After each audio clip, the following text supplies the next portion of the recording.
interesting motion today. This House supports trade protectionism and also an interesting matchup, Taiwan versus Taiwan. May the best Taiwan win today. I'd like to call upon the Prime Minister to give a speech.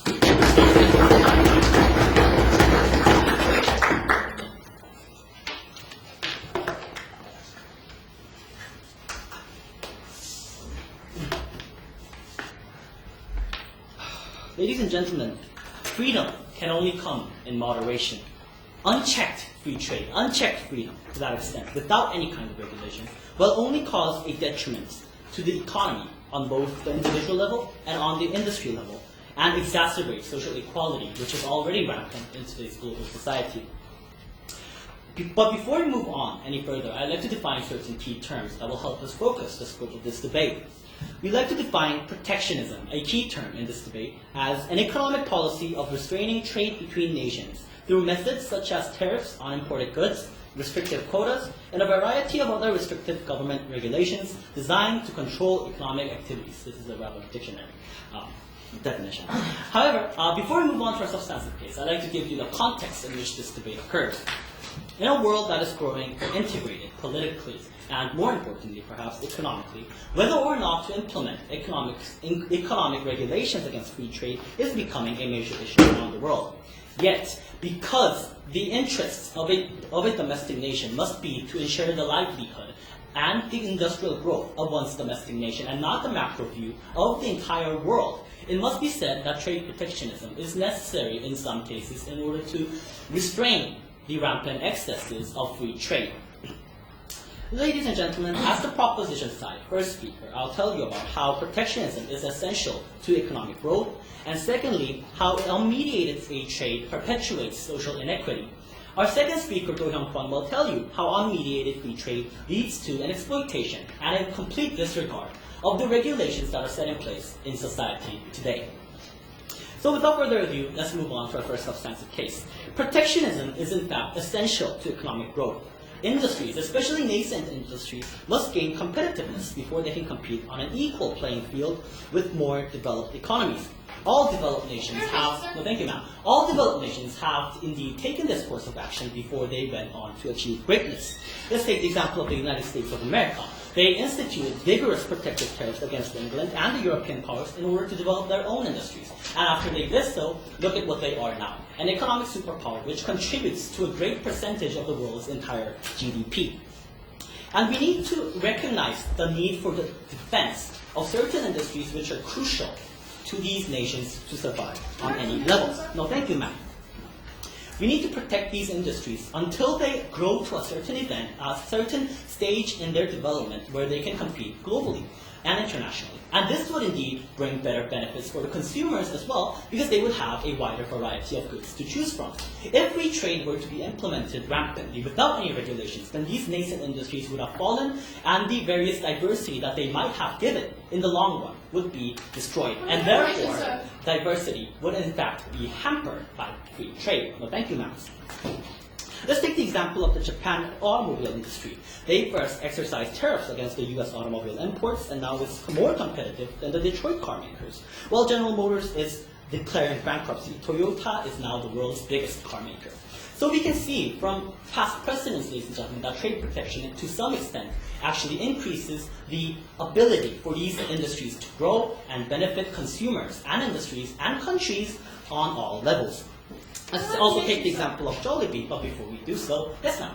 Mr. Speaker, many industries in the status quo depend on the premise that free trade is guaranteed, such as the AIG.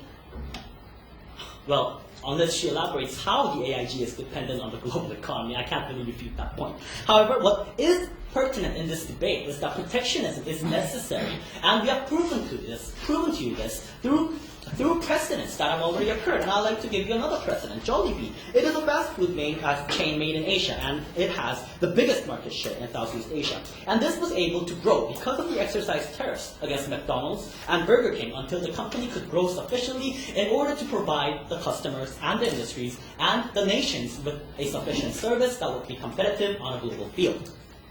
Let's also examine the factors where a lack of these regulations led to a collapse in these industries. Let's take the example of the US textile industry, which competed without government protection and without a chance to reform. It fell miserably against cheaper labor costs perpetuated by the Chinese or by the Indian government. So without tariffs, a potentially multi-billion-dollar industry collapsed without hope for reform. And let's also take the example of the Kenyan textile industry, which was wiped out after they joined the World Trade Organization, which advocates free trade without regulations. So, ladies and gentlemen, it's a sure thing that protectionism is sometimes necessary, especially in the nascent stages of an industry, on both an individual and on an industrial and on a national level, to perpetuate the future good. Now let's also look at how unmediated free trade perpetuates social inequity. Some countries are inherently more advanced than others. This is a fact that we cannot look around. No, thank you, ma'am. Therefore, in the system of equal trade, trade is not actually equal at all. The companies in the developing world will not be able to trade fairly with them.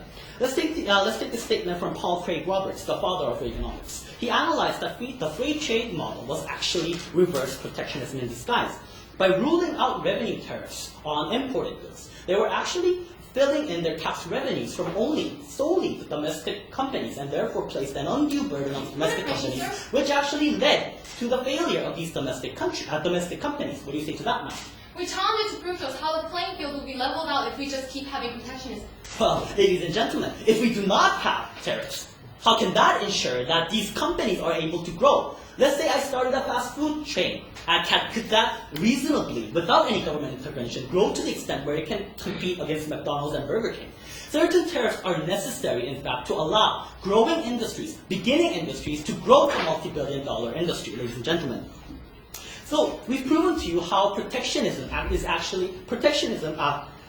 trade is actually reverse protectionism, and it places an undue burden on domestic industries, causing it to fail.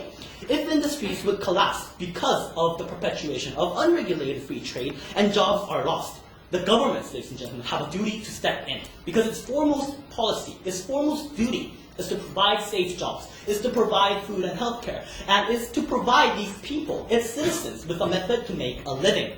And this can only be done under a system of trade protectionism to some extent, ladies and gentlemen.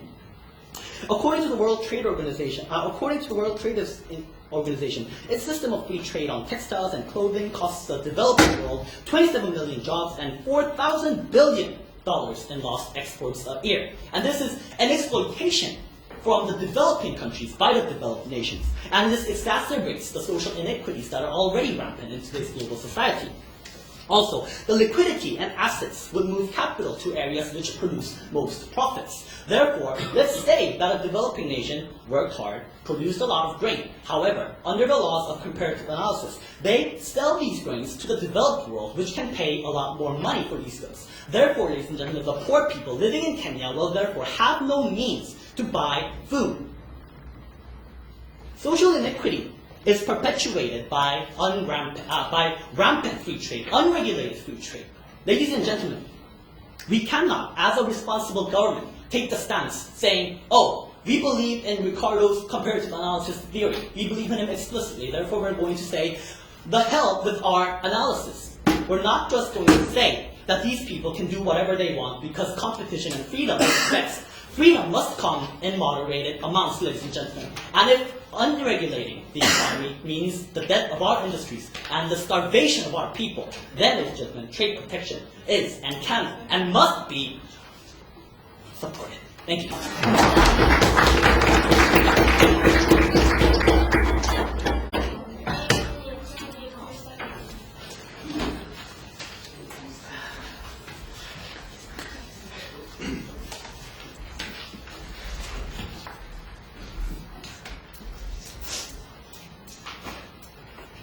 Okay, thank you very much. Now I'll invite the leader of opposition to start the session.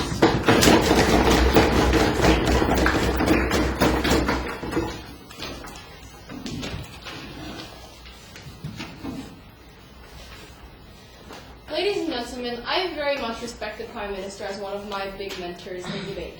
But the fact of the matter is that he has just contradicted himself, and I find great disappointment in this fact. Because the global economy, as he said, is interlinked. He has admitted this status quo. And then let's look at another side of the status quo, ladies and gentlemen. The fact of the matter is that currently the world is facing a financial crisis, a food crisis, all of these kinds of crises, ladies and gentlemen. And what is happening? The developing nations that they want to protect so much are the ones that are being hit the hardest.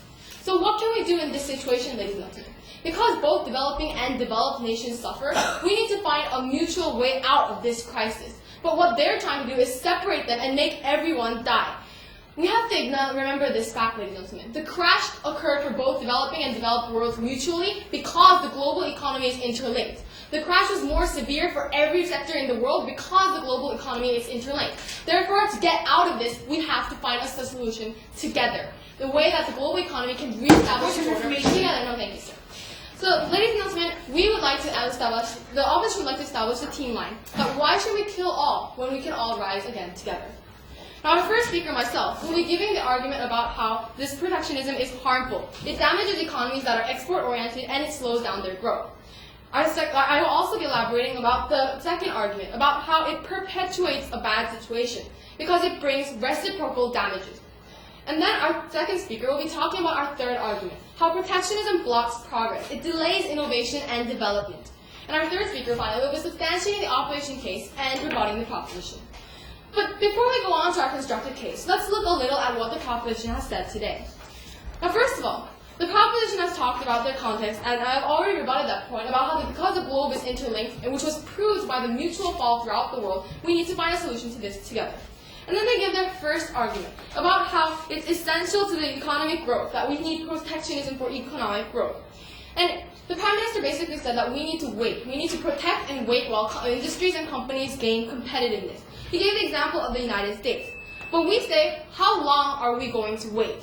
The reason free trade agreements and discussion of free trade agreements arose in the first place in the international community was that although people tried to wait and protect their industries, it turned out that it took too long. No, thank you, sir. There was no guaranteed end because countries would drag it on and on and on and on, which is why the need for free trade agreements first arose. They have no, thank you, sir, kind of enforcement mechanism that will ensure us that they will not, that they will end indeed, and that they will not argue that they need perpetual protectionism. And then, ladies and gentlemen, also they said that there is a wider variety if there is no competition, because once there is competition, some industries are killed and out of the market. But the fact of the matter is, ladies and gentlemen, that is completely false. Because if we look at the whole picture, the fact of the matter is that if there's more competition, companies feel a bigger need to develop and innovate. That's common sense. They spend more money in research and development to gain competitiveness in the global arena. So they increase their variety, they increase their assets, they strengthen their strengths. What do you have to say to that, sir? What do you say to the fact that before these companies can use their innovative minds, they're swept away by the large conglomerates, international conglomerates, such as McDonald's? Ladies and gentlemen, the fact of the matter is that if that industry could not compete in the global world, global arena, that industry should probably be absorbed into a bigger industry, and then the economy should focus on the better industries, its comparative advantages. That's how the global economy works. We have already accepted, both sides have already accepted that the global economy is interlinked beyond measure now. We cannot go back to a state where the global economy is separated. So we have to accept the fact that we need to find a new order, that old industries cannot survive together because the situation that the global economy is becoming increasingly interlinked is inevitable, and we have to adapt to that change. But they are delaying that adaptation. So ladies and gentlemen, keeping that in mind, let's go ahead and examine their next example about Toyota. Now what we have to examine is that this example is not valid anymore. Because back when Toyota was protected, the global economy was less interlinked than it is right now. But right now the situation is different. A lot of companies can only grow when they have trade. A lot of companies grow more and more because of exports. The fact of the matter is that export-oriented industries are increasing exponentially with every year. So we see that this example no longer stands. And then, ladies and gentlemen, their second argument was about how it perpetuates economic and social inequity unless we have protectionism. He says without tariffs, there will be no reform. The fact of the matter is that without tariffs, there will actually be more reform, as we have already proved to you, because the companies and the industries will be forced to survive.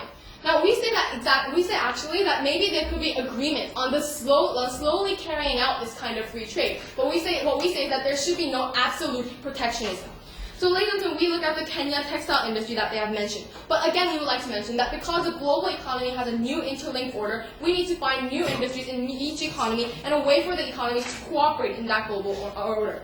And finally, about social inequity and the crises that are occurring in the world today. Because the developing nations are hit harder, they need the developed nations' cooperation to rise out of this crisis. So we see that we will elaborate more on that in our constructive case. So now let's go on to our first argument about it's actually very harmful to have protectionism because it damages economies that are export-oriented and it slows down their growth. Now, ladies and gentlemen, some industries have arisen recently because of the globally interlinked economy that are specifically garnered for free trade, and they will suffer greatly from protectionism. Now, the fact of the matter is that China, the most export-oriented country in the world, its growth rate dropped 4% when the United States exports were dropped. We see that the world's strongest and most quickly growing economy in the world right now is thus affected by simply the dropping of export, no thank you sir, with one country. So what we see, ladies and gentlemen, is that it's clearly damaging to export-oriented industries and developing nations that have grown in a situation fitting to the globally interlinked economy. And also, ladies and gentlemen, we see that trade sanctions are probably one of the most effective ways that we get governments to cooperate with international order because of the fact that trade is so crucial to governments. That alone, the fact that countries like Iran, listen to trade sanctions shows that it's so crucial and it hurts economies and governments if you have lack of trade. No, thank you, sir. And then what would happen to countries like our own, the country we're standing in right now, which is very export-oriented? What would happen if we had trade protectionism? We see that our economy would suffer even more than it is right now. And our example that was brought up, thank you sir, by our whip speaker about the point of information about AIG. Now, the fact of the matter is that the AIG had a shared risk-based program, but because it was based on free capital flow, the multi-billion-dollar industry will suffer because of protectionism. It already is suffering. And finally, ladies and gentlemen, we would like to ask you to remember this in our first argument, that if developing nations are affected, then developed nations are negatively affected. And that returns, the harm and those negative effects return to the developing nations again. The global economy is interlinked, ladies and gentlemen, and the growth for all will slow down. It's going to be negative for all parties involved if we have protectionism. Which leads to our second argument, ladies and gentlemen, about how there will be further reciprocal damage. Because there will be reciprocal tariffs if we start this. And that will freeze the flow of goods in the global economy, ladies and gentlemen. For example, European trading blocs strengthened the post-depression, according to the analysis. They say that this kind of reciprocal tariffs, plus the fact that the U.S. suspended their trade, exacerbated the depression for Europe when the European trading blocs were established. So all in all, ladies and gentlemen, what I'll be showing you today, the main core of our case, as you can see, is that the global economy is so interlinked that we need a new order and that we cannot delay this anymore. That industries that survive will have to find better ways, will have to innovate continuously through open competition, and that industries that cannot do so will have to be absorbed and quickly found another way, another solution to help these industries because you're simply delaying their failure. You're simply delaying their failures and you have to take action now before they completely fail. We say, why kill all when we can rise together? Thank you.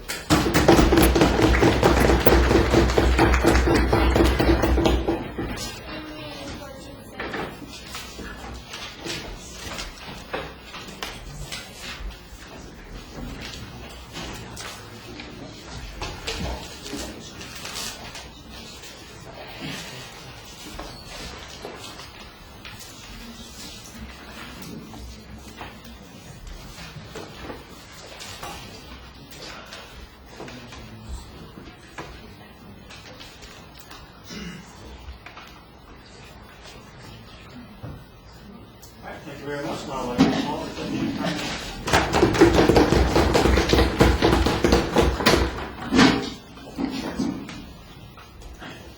Ladies and gentlemen, before we proceed anywhere further in this debate, there's a misconception of certain terminologies that must be clarified. Team opposition in this debate believes that in a system of markets that guarantees equal treatment, that's necessarily equitable.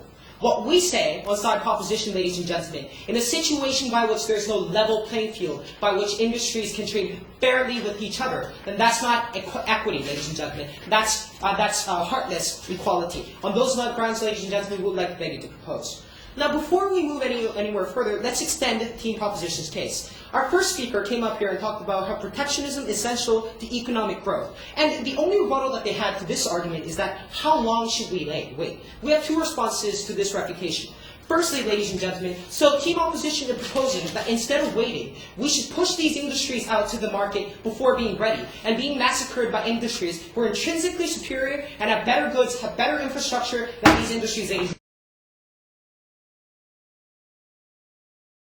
and gentlemen. Think of the billions and billions of dollars that we lost in those industries, and if you think this is justifiable, ladies and gentlemen, tell the factory worker in the developing world whose government required the factories to enter the market without being ready, without the protectionism ending, ladies and gentlemen. The second thing is that we have precedents in which waiting has worked. If you were to take the example of Toyota, as our first speaker, as we've talked about, tariffs and protectionism until the baby industries have been able to ferment has been successful in the case of Toyota. Even though it was a small industry, incapable of competition with companies like General Motors, and companies like Ford, the thing is right now Toyota is the world's biggest automaker, ladies and gentlemen, and this is a successful case that we bring up on side proposition. Secondly, our first speaker talked about how it perpetuates social inequity. To the first sub-point about level playing field, she said, let the industries fail because they're perpetually inefficient. We have two responses to this refutation also. Firstly, ladies and gentlemen, we never heard from side opposition how these industries are necessarily perpetually inefficient, ladies and gentlemen. And in cases like Toyota, when it was already successful, we've already given you examples in which it is a baby industry and not perpetual inefficiency. We challenge team opposition to prove, challenge the team opposition to prove that these industries would not ferment, that these industries would not rise above their situation in instances in which they're given time to do so.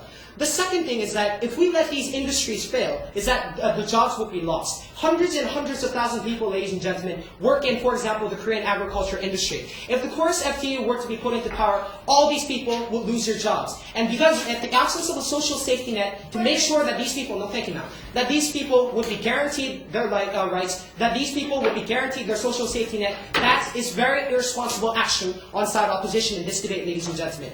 Now let's move on to what they actually said. Stop barking. The first argument was that how it's harmful to the economy. And then they bring this example about how China's growth rates fell from 11% to 7% in the recent days, ladies and gentlemen. What we say, ladies and gentlemen, what allowed China to attain the 11% growth rate in the first place is protectionism. Because originally it was competitive against the United States and the European industry, it gained competitiveness because of the fact that the government was willing to peg the yuan to other currencies to make sure that it had an export advantage. Ladies and gentlemen, because of the fact that when industry starts, they need an advantage because there is not a level playing field with which these industries with different statuses can compete fairly. Now, and then they brought up this example of AIG, which was my idea in the first place, and then they said it was a share-based program. Ladies and gentlemen, this is not true. AIG collapsed because of lack of regulations and the excesses of the free market. What happens under these instances, ladies and gentlemen, is that these shares that they were talking about was connected to the risky mortgage market. And what happened was that because of lack of regulation of the free market, that these shares were allowed to fail. Now to their second argument. They said reciprocal tariffs would result. And the example that they brought up was one about European trading blocks, ladies and gentlemen.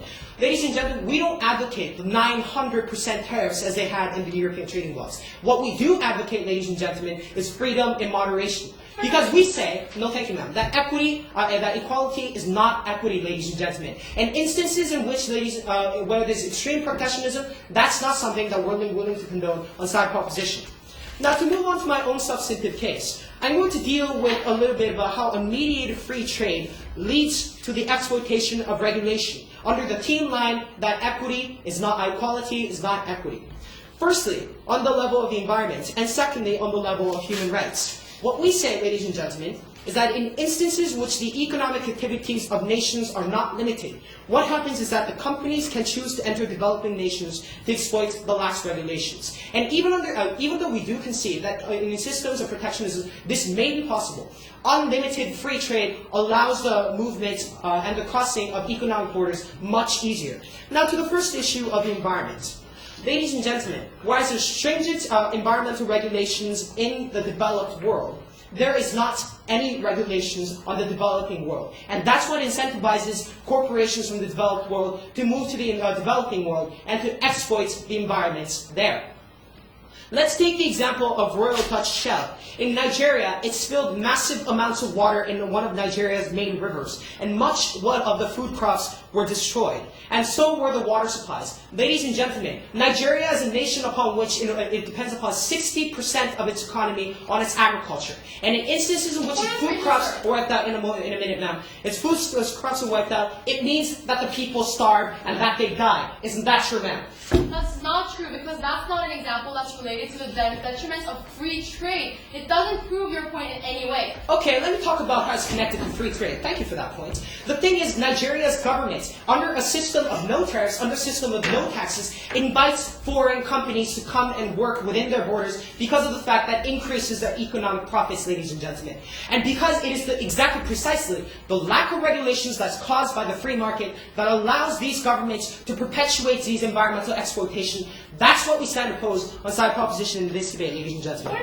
No, thank you, ma'am. Moving back to the example of Royal Dutch Shell, ladies and gentlemen. Nigeria is almost entirely dependent upon agriculture. When these crops were wiped out, ladies and gentlemen, the economy took a huge hit. The thing is, many people died. And let's see what what Royal Dutch Shell did when the people protested against this. What they did, ladies and gentlemen, was that they hired private security firms, a deja vu from yesterday's debates. What happened was that they hired private security firms to break up these protests, to make sure that these people could not argue against what they were doing. And what happened was that many people got hurt and many people died.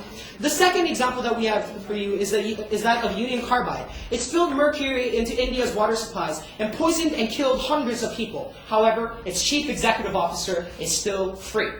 Now, the second issue of human rights, ladies and gentlemen, we have an example of Nike. Now, it has little kids working in sweatshops to make shoes and clothes, ladies and gentlemen. It's because there are no regulations, and the government actively invites these people under a system of free trade to come and do their businesses within their borders for the purposes of economic profit. 17-hour workdays, minimal educational health care, and high debt rates is what Nike perpetuates under a system of their business model, ladies and gentlemen. Secondly, what we say is that this is not a single example system. I'm not just pulling this out of thin air. There are many instances in which the environment or the human rights of the people are exploited under a system of free trade. Ladies and gentlemen, this debate boils down to a very clear issue. The question in this debate is not whether freedom is good in and of itself, but whether freedom should come in moderation when there are excesses, ladies and gentlemen. And under those circumstances, how can we possibly let this motion fall? Thank you.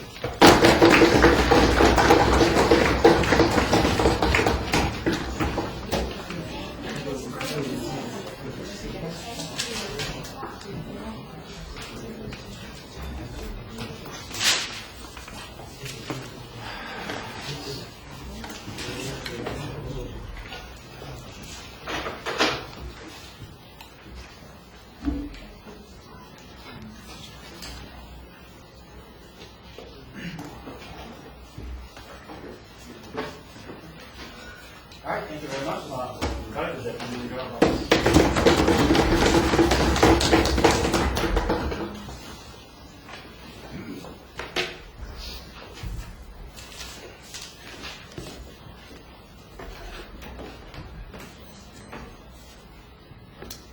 Good afternoon, ladies and gentlemen. I am the second speaker of the opposition team. My speech will constitute of, first I will rebut some of the points that were raised by the government side, and then I will enhance some of the points that were mentioned by the Prime Minister, and then I will move on to explain our last argument, how protectionism blocks progress. To begin with the rebuttals. The second speaker of the government side has said that because there isn't a level playing field in the world economy right now, it's not fair. But what we, the opposition side, would like to say is that there's no way we can have complete equity among the countries in the current world economic system. So countries have to adapt to this system. We can't have a place. The world can't be a place where all countries are equal. Now, to move on to the second rebuttal, they have mentioned Toyota as an example of a firm. Before you proceed. No, thank you, sir. They have mentioned Toyota as an example of a firm that grew because of protectionism, thanks to protectionism. But this lacks linkage, because what they would have to say to prove this is that they would have to prove that Toyota would have succeeded, even if at the time Japan was even if Japan was an export-oriented economy as it is today. Well, obviously, it wasn't the case back then. Now, no, thank you, sir. To move on to the third rebuttal. In the world today, most countries are export-oriented, and by promoting this motion, we are supporting protectionism. How are you going to deal with all the people who are going to lose their jobs, who work for industries that rely on free trade? How are you going to lay off all these people? How are we going to deal with this problem? Are we going to support protectionism because of these small developing countries? And are we going to just disregard all the people who work in, no thank you, sir, who work in countries that are largely export-oriented? Finally, fourth rebuttal.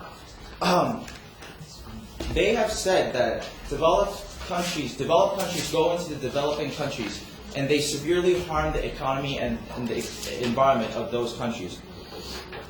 And this is why we need protectionism. But is there a way, is there a clear standard, is there rules that govern protectionism? Is there a way that we can make sure that protectionism will not reach an extreme? That it will not go to an extreme extent? No, I don't think so. And finally, concerning the argument of Nigeria and how countries like Nigeria, developing countries like Nigeria, because there is no protectionism, developed countries are able to go into these countries and cause severe damage to their economy and environment. Now, we call that the opposition thinks that this example, this argument is irrelevant to the case because the Nigerian government did not, the developed countries did not enter Nigeria because protectionism wasn't there. It was because the Nigerian government was the one that invited the developed countries because they needed them for their economy, because the economic situation was so bad in Nigeria that they needed the developed countries. What do you have to say, that, sir? Regardless of the economic development, because Nigeria's economy is 60% dependent upon agriculture, when Nigeria's forced out oil, wiped those crops out, people had to die. What do you say to that? I am not saying that the results, the effects that the developed countries caused in Nigeria weren't good. I'm not ignoring the results. All I'm saying is that your argument is irrelevant to this case because the developed countries weren't able to. They did not go into these countries. The Nigerian government were the ones that invited these governments. They knew that this would cause negative effects, but because no thank you, sirs.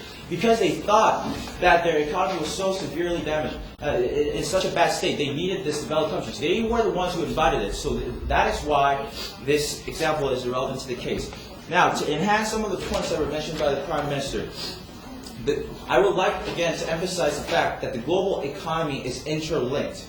Both the developing countries and the developed countries are in this together. What we have to do is not separate the developed countries and the developing countries. What we have to do is find a way out so that both of us can survive. Again, our team line is why? No, thank you, sir. Why should we kill all when we can all live together? And another point that was raised by the Prime Minister: how long can we wait? There is no thank you, sir. There are no strict standards that we can use to say how long we can wait. Basically, because there aren't these strict limits, we can wait for as long as we want, and countries will drag it on and on for their own benefits.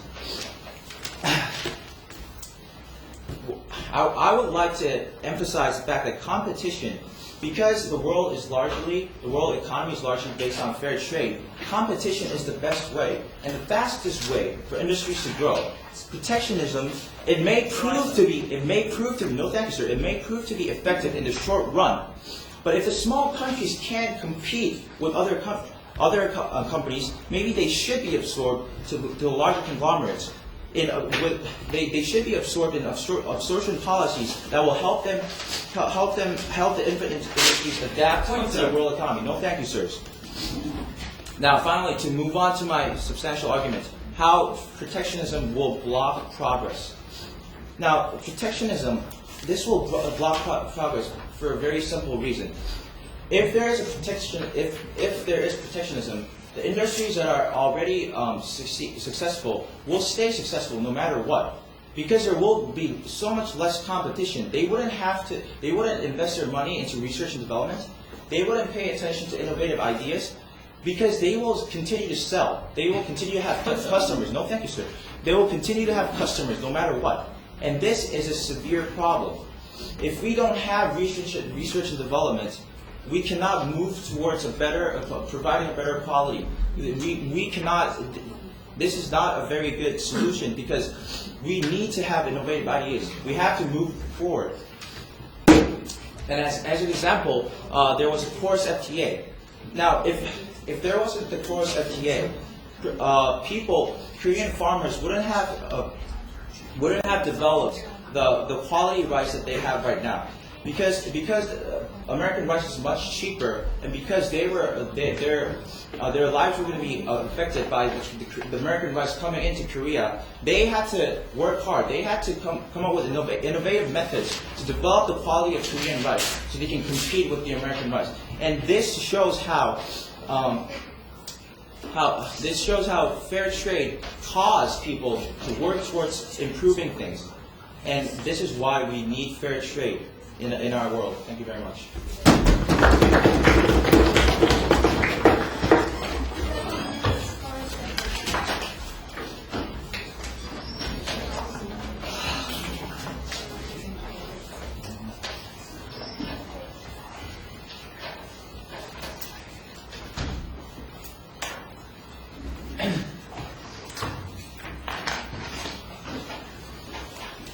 Okay, now we'll move on to the second half of the debate with Governor Wood.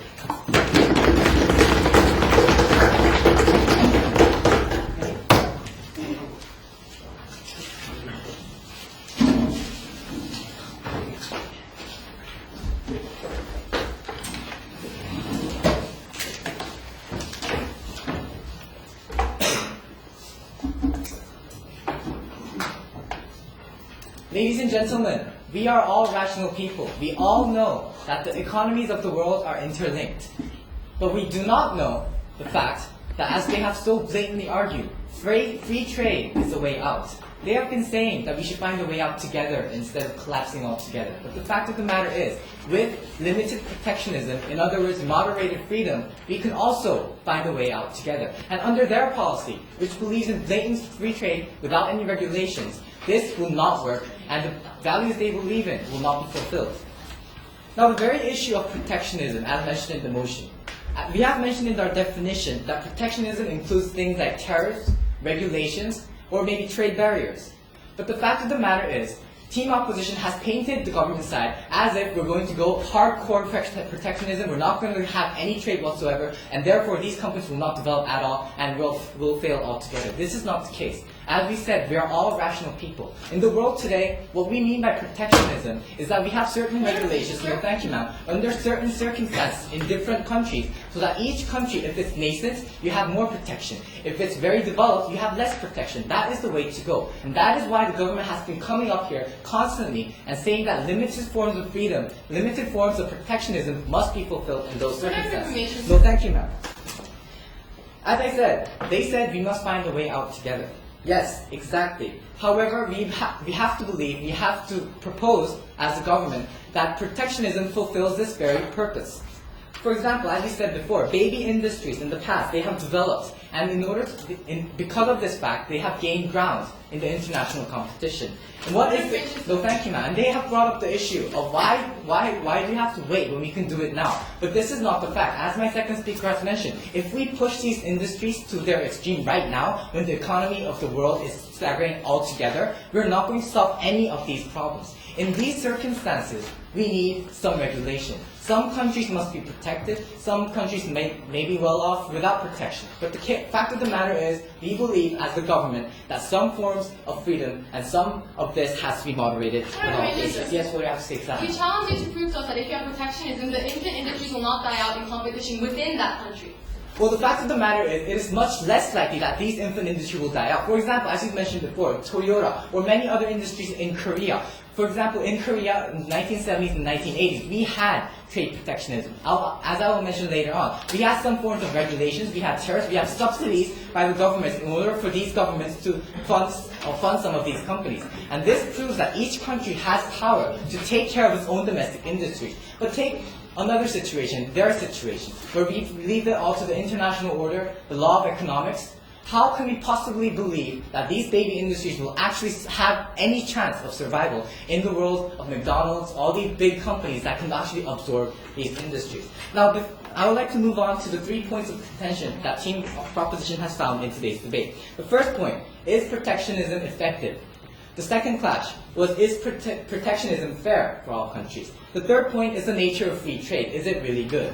The first point of contention, they have mentioned that Toyota, that example is unique and it's therefore not a good example. Now, as I said before, I'm going to bring up the example of Korea. Protectionism can be effective in various situations. In Korea, we had protectionism, as I said before. We have various systems so that our own domestic systems can increase in competitiveness. And this is proof of the fact that some of these protectionism and some tenets of our policies can actually work.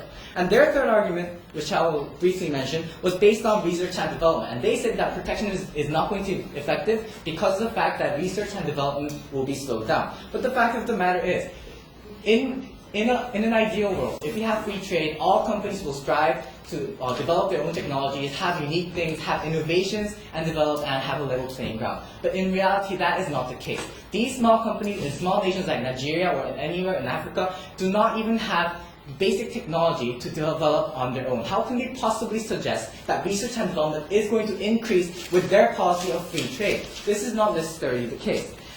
In protectionism, as we said before, the government can at least lead the companies so that they can make their own research and development. But under their plan, how can they possibly suggest, without any proof, that research and development will increase with free trade? The second point of contention, no thank you ma'am, is protectionism fair? Team government came up here and told you that protectionism is not fair because there needs to be a level playing ground in order for anything to be fair in the global economy. We say that there is no such thing as a level playing ground right now. America, Nigeria, compare. They are not on the same grounds. They have basically said, no thank you ma'am. They have basically ignored the brutal reality, even though we do not want to admit it as well, that it is extremely important to have basic necessities, basic infrastructure, for example factories and technology, in order to survive in the global order. But this is not the case in many of these circumstances. And I would like the opposition to come up here and prove to us that fairness will be enhanced through free trade. Because we believe, and we have actually felt in South Korea, that free trade is not fair in most circumstances. Our farmers cannot compete with the farmers of California because of the price. No, thank you, ma'am. Now, the second speaker from opposition came up and told us that we can have good results if companies merge and they actually cooperate. But this is only the case between strong and strong companies. If they compete, for example, Toyota and Ford competes and they have new technologies and new cars, that's good for society. However, compare, for example, like this small fast food chain in Korea and McDonald's. A weak company and a strong company in the international, no thank you ma'am, in the international market cannot compete at all. And they have mentioned a solution, which is absorption.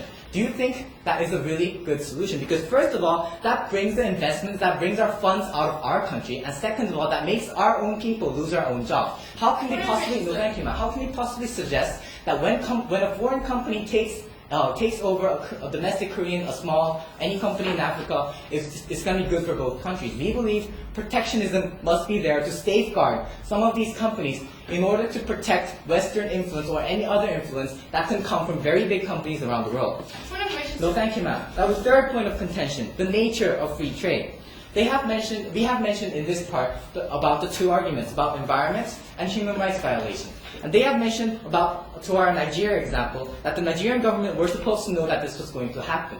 But for God's sake, this was an oil spill. How are these companies going to know? How is the government going to predict that such a thing is going to happen? Free trade makes this happen because these companies can go into a country with no regulations and do whatever they want. And that causes environmental crisis. And second part, human rights violations. They managed to drop this argument.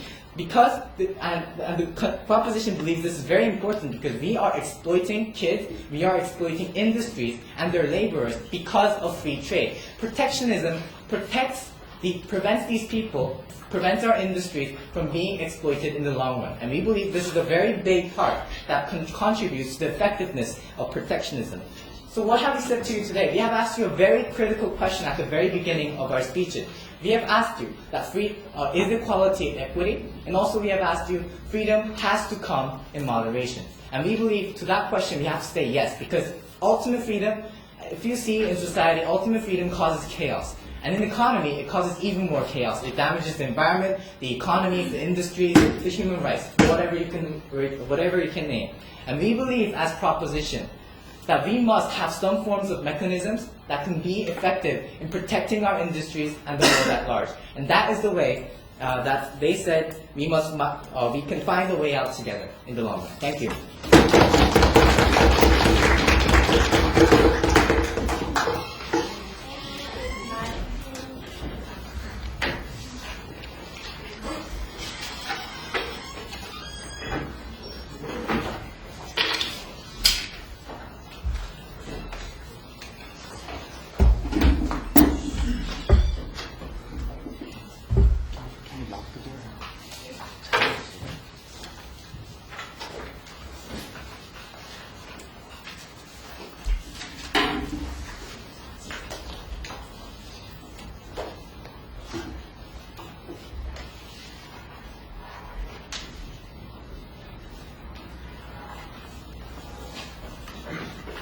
All right, thank you very much. Now I'd like to invite the opposition whip to the podium.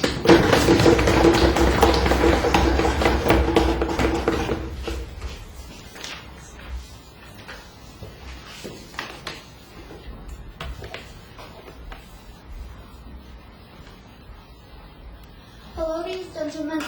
Welcome to today's debate. As the opposition whip, I would like to constitute my speech in 4 parts. First, to give you the brief overview of the debate. Second, to address the main question. Third, to identify for you and establish the clashes that happened in this debate. And fourth, to give a conclusion of my speech and answer the main question that was raised in this debate. First, ladies and gentlemen, before I move on to my speech, I would like to emphasize that our team line was why kill all when we can rise together. Ladies and gentlemen, what we mean is that society and the status quo is interlinked as we come up here and keep emphasizing that we will bring, if we bring tariffs or sanctions into issue, that it will bring reciprocal tariffs, that it will bring forth a response from other nations if we have and if we support trade protectionism. Ladies and gentlemen, we the opposition say that there is other ways besides protectionism that exist in the status quo, ladies and gentlemen. Now, to give a brief overview of the debates, the proposition and the opposition agreed on the fact that protectionism will bring forth influence and results, and that we both believed in sheltering industries and helping them grow. However, ladies and gentlemen, the government and the opposition disagreed on this ground. Will these results be beneficial or effective? Ladies and gentlemen, many values came into question during the discussion. However, we say that the opposition had the higher ground in this issue. Now let's address the main question. The main question in this debate fundamentally was, should we support trade protectionism? As the motion states, ladies and gentlemen, and the opposition says no, we should not promote trade protectionism, which we have established and will continue to establish throughout this debate. Now, as the opposition whip has established 2 clashes throughout this debate, which was first, the benefits of protectionism, and second, will protectionism bring growth? Ladies and gentlemen, we have a dichotomy in this debate because of these issues. Now let's zoom into the first issue, which was the benefits of protectionism. The government, what did the government say in this debate? The government said that protectionism is beneficial. Now they stated the example of Toyota in their argument and explained that since Toyota survived through protectionism, that it will bring beneficial results. However, ladies and gentlemen, the context of their example is different from the context of this debate, ladies and gentlemen. The context of economy in itself has improved and changed. We keep emphasizing the interlinkage in this context because it will bring reciprocal tariffs and unfriendly policies within the economy itself. Ladies and gentlemen, the reality is that the trade protectionism that they are talking about will not protect these industries or infant industries from domestic competition, ladies and gentlemen. According to their definition of trade protectionism, ladies and gentlemen, this will not protect these industries from roaming or multinational industries within the nation itself. Ladies and gentlemen, Toyota survived because it was the strongest industry, strongest firm within that nation, the United States of America, ladies and gentlemen. Their example does not stand because of that. Whereas the opposition has come up to the stand and emphasized that the protectionism will be harmful. Through our arguments, we have mentioned that the interlinkage is severe and the separation is an anachronism in the status quo, ladies and gentlemen,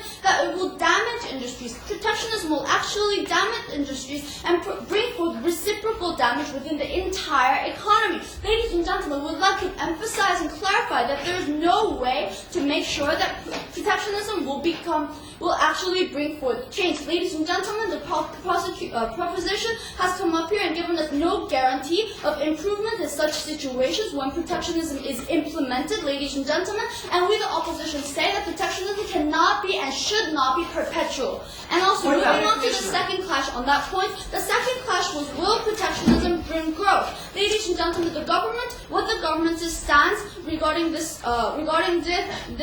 clash was that yes, protectionism will bring growth. They said that sanctions have brought on progress in the past and that infant industries need to be nurtured until guaranteed. Ladies and gentlemen, we do not know when infant industries will need to stop needing protectionism or will be needing severe protectionism. In that we the opposition say that there is no strict no strict or stern basis in when or why, under what basis these infant industries need to be nurtured until guaranteed. We say that protectionism cannot be perpetual, yes. Let me draw the distinction for you between free trade and competition in domestic industries. In domestic industries, everybody's on an equal playing field and nobody has an unfair advantage. How is that different? Now, our policy, ladies and gentlemen, to address that is to absorb these nations so that jobs and even industries can be saved. Ladies and gentlemen, the government's idea of trade protectionism is wrong and is unfair, ladies and gentlemen. It does not promote growth unless the firm is the strongest firm within the nation, ladies and gentlemen. Our policy or our counter idea about absorption of infant industries is much more positive in that field, ladies and gentlemen. We say, since we believe and the opposition believes that protectionism will not bring growth or work regarding these infant industries, we say that free trade can be carried out and complemented by absorption policies that will help the infant industries grow. Ladies and gentlemen, we have already mentioned that on the ground of sheltering industries and nurturing infant industries, we agree on that point. And moving on, the opposition have come up here and said that protection will not bring growth. We have currently stated that it will block progress within international arena. We have stated the course FTA and the fact that it will decrease quality of products and trade. Ladies and gentlemen, we do not want to delay innovation and development. We say that competition will bring forth growth. The opposition thinks it won't work. That is why we are saying that we need to promote and advocate absorption within the economic arena. Now, to conclude my speech and to conclude the opposition's substantive arguments, the main question in this debate, ladies and gentlemen, was, should we support trade protectionism? The opposition have said no, and this question was answered by the opposition. We have said that the protectionism was not beneficial, that absorption will save jobs, and will be a much more practical answer to this question of protectionism and infant growth. Ladies and gentlemen, because the economy is interlinked and that these protectionisms are an anachronism in the modern society, we say that we need not to support trade protectionism and we need to absorb infant industries to industries that are much more established and responsible. Thank you, ladies and gentlemen. We beg you to oppose this motion.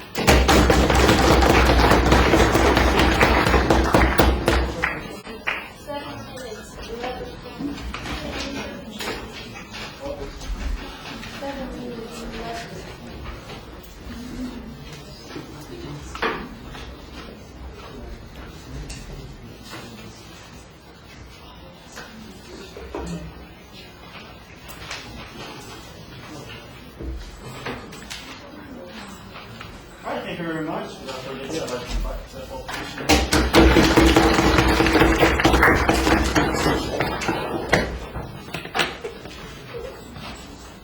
Freedom in moderation. Ladies and gentlemen, let's think about that team line that the proposition has brought to us today. Because we see that freedom is an absolute. You either have freedom or you don't have freedom. So what we see is that freedom and moderation is something that cannot be achieved by the proposition. That freedom and protectionism are mutually exclusive. The values they want are mutually exclusive. On the other hand, what has the opposition shown you today? That we can have freedom while not leaving the infant industries to die, but rather absorbing them. That we can take action quickly, help these infant industries, and achieve freedom while bringing a long-term solution. So their stance, first of all, false. And it's false completely because there can be no freedom in moderation. On the other hand, we bring you absolute freedom, but with safeguards, but with real protection they just made for because it's the long-term solution for the economy to develop. Now, let's examine that claim in three issues of this debate, ladies and gentlemen. First of all, the issue regarding equity and growth. Second of all, regarding the status quo. And third of all, by examining the final governance and the choice that was occurring in this debate. Now, the first, about equity and growth. Ladies and gentlemen, whether domestic or global, there is no way in this world to have complete 100% equity. If we have to accept that inevitable truth, the next step is that we have to take the best solution. Now they think that if we have protection, then within the domestic industry there will be 100% equality. That's exact equality and equity. That's what they said. But is it true? Because there are examples, ladies and gentlemen, about Toyota or McDonald's. Let's take McDonald's for example. Because McDonald's was a conglomerate within the United States, countless other fast food chains within the United States failed against McDonald's. Even within the domestic arena they approach for, ladies and gentlemen, there is still competition. There is still inequity. And infant industries still suffer from this competition, ladies and gentlemen. So keeping that in mind, then we have to think about the long term. They themselves admitted that the protectionism cannot go on forever. That once they think the infant industries are ready, then we need free trade in the long run. But then we say, ladies and gentlemen, first of all, when will the infant industries be ready? When will they? They have set no clear standard for that. And second of all, we see that there is no guarantee. They have given us no proof that the infant industries will in fact ever be ready for global competition. What we say is that we have to open up free trade now, take advantage of the situation now, and then start adapting as quickly as possible so we can minimize the damage. If we start now and start slowly integrating the system of free trade into the economy and absorbing the other industries, infant industry that would suffer, then we would be able to minimize the damage, ladies and gentlemen. And why is it important that we have to accept this global order? Because the fact of the matter is that already it's inevitable. Already the situation has changed and already the majority of the global economy is export and import oriented. So the fact of the matter is that now more industries are export oriented and more industries rely on exports. That means that the livelihoods, loss of livelihoods that they bring up as a problem for infant industries, that will be completely greater if export industries are fallen and limited. So ladies and gentlemen, now that we've examined that, let's go on to the next level about how the status quo is of a global and interlinked economy.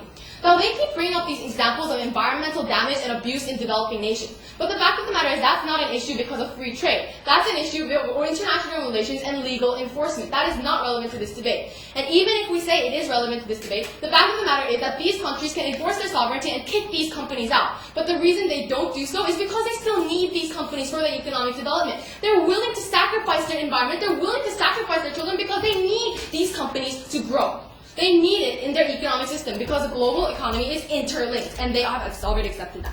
So finally, what was the burden and the choice in this debate? Now, the burden of the proposition was to find a way to solve the problem they suggested. But they're simply perpetuating and delaying the problem without any guarantee of solvency. Have they ever given you any proof that these infant industries will indeed grow and be able to compete the way they want them to? Never, ladies and gentlemen. On the other hand, what have we done? We have realistically said that we will try to act as soon as possible and minimize damage. They needed to prove that protectionism will bring solvency for the economy as a whole, but what we did was instead, we proved that not only would it bring solvency for the current crisis by bringing global cooperation, that it will also bring long-term development and innovation for the developing nation's economy. It's a choice, ladies and gentlemen, between waiting and hoping and taking quicker action to get a better seat. And we say, let's get the better seat and survive. Thank you.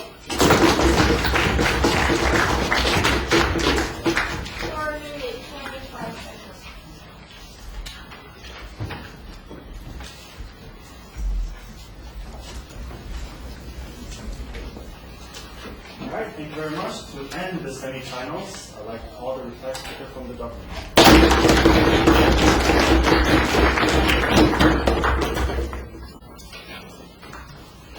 I've been a a mentor to Jenna for about 2 years now.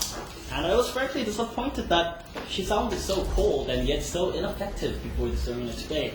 And, well, I'd like to ask certain questions that allow us to reflect upon what's actually happened in this debate. The first question is, what would actually provide for better economic growth? Well, is it unmoderated free trade, or is it moderated freedom and a limited amount of economic protectionism? Well, even in domestic policy, it has been proven that a moderation of regulations actually lead to a greater societal good. And the economic policies moved from those of Adam Smith to the Keynesian policy because they found that government restrictions were actually more beneficial in incurring the greater good for society. And let's look at protectionism. It's basically the same concept, and it increases innovation, as we said throughout our substantive speeches. Let's look at an analogy here. Giants battling amongst each other. Do you think that will remove room for more innovation? Or do you think that a giant squashing a little man with as much ease as me hitting Sangsuk over there would actually provide for better innovation? Ladies and gentlemen, we need to look at things on a reasonable, common sense perspective. Giants battling out amongst each other leaves room for innovation and leaves room for consumer power. And that can only come when protectionism provides protection for these nascent industries to, in effect, grow and compete effectively in the international level.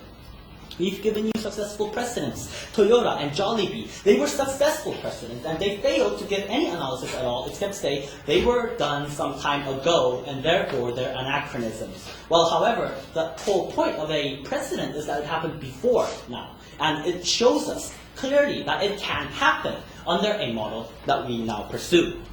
We've also shown you an example of how US textiles and the Kenyan textile industry failed completely because they were thrown into competition without any preparation on the government's part, and a potential billion-dollar business was lost, jobs were lost, and the economy suffered as a whole. But leaving aside the economic parts of anything, let's look at the second question. Which policy, which side would be considered more humane in the long run? Well, protectionism. Domestic industries go up, jobs go up, competition goes up, everybody's happy. Let's look at the problem of exploitation that we brought up. They didn't seem to get this concept because they said, oh, governments actually asked for this to happen. However, with the human rights infringements and the environmental desecration that occurs is being perpetuated because the domestic industries of a nation are not strong enough to lobby the government to say no to the foreign companies who are acting indiscriminately and irrationally within another nation's borders. Ladies and gentlemen, had protectionism been in place and the growth of a domestic company was indeed guaranteed, these problems of both human rights infringements and environmental desecration would not have happened, ladies and gentlemen. Third is our team's stance and the final question of today's debate. Is equality truly equity, ladies and gentlemen? Is letting the little man die and wither away and render its potential useless, dropped away by the coming of conglomerates really equity in today's society? Leveling the playing field is essential in providing innovation and consumer power. They talked about domestic competition. However, what we need to look at in domestic competition is that the playing field is level. Most industries are nascent, they're developing together, and if one industry is actually more creative and they succeed to go on to become international conglomerates, well then the problem of innovation failing as a result of protectionism is cured right there. They said that let's work together so that we can all live. That's what they said. Yet isn't what they're proposing actually an empowering of the already powerful, a perpetuation of Western dominance per se? They don't all survive, ladies and gentlemen. The little man does. And with the lack of a little man for the big man to exploit, we all die. Thank you.